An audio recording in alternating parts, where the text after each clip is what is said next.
कर्ण के श्राप की कहानी। महाभारत की शिक्षाप्रद कहानी।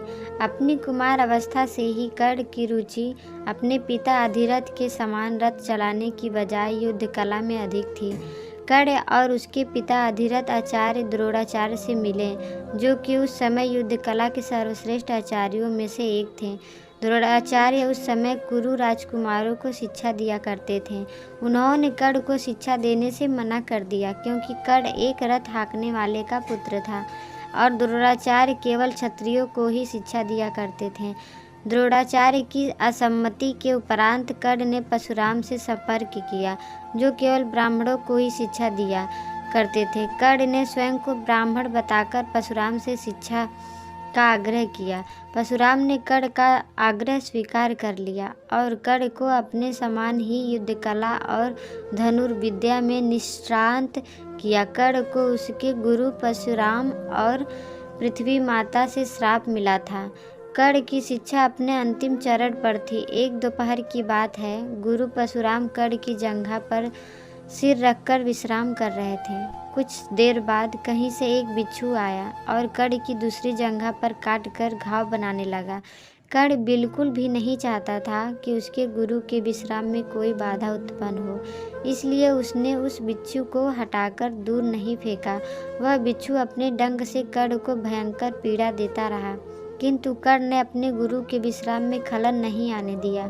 कुछ देर बाद जब गुरु परशुराम की निद्रा टूटी और उन्होंने देखा कि कर्ण की जांघ से बहुत रक्त बह रहा है, उन्होंने कहा कि केवल किसी क्षत्रिय में ही इतनी सहनशीलता हो सकती है कि वह बिच्छू का डंक सह ले, ना कि किसी ब्राह्मण में। और परशुराम ने उसे मिथ्या भाषण के कारण श्राप दे दिया कि जब भी कर्ण को उनकी दी हुई शिक्षा की सर्वाधिक आवश्यकता होगी, उस दिन वह उसके काम नहीं आएगी।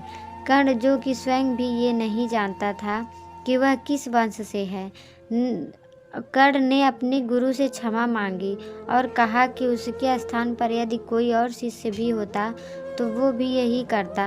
यद्यपि कर्ण को क्रोधवश श्राप देने पर परशुराम को बहुत ग्लानि हुई, किंतु वे अपना श्राप वापस नहीं ले सकते थे।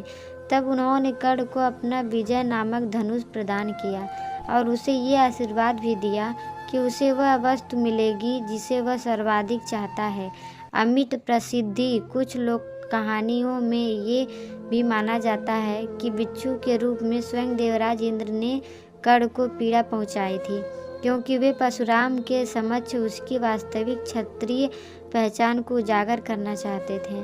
परशुराम के आश्रम से जाने के पश्चात कर्ण कुछ समय तक भटकता रहा। इस दौरान वह शब्द भेदी विद्या सीख रहा था।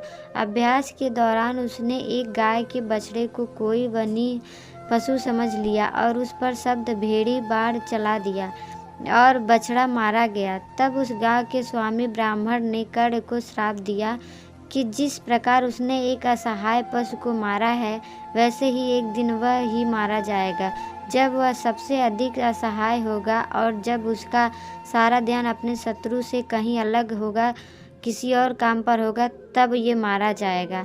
आपको ये कहानी कैसी लगी हमें कमेंट बॉक्स में ज़रूर बताएं, और ये कहानी अच्छी लगी हो तो लाइक करें, अपने दोस्तों के साथ शेयर करें, और चैनल पर नए हो तो चैनल को सब्सक्राइब ज़रूर करें। वीडियो देखने के लिए धन्यवाद।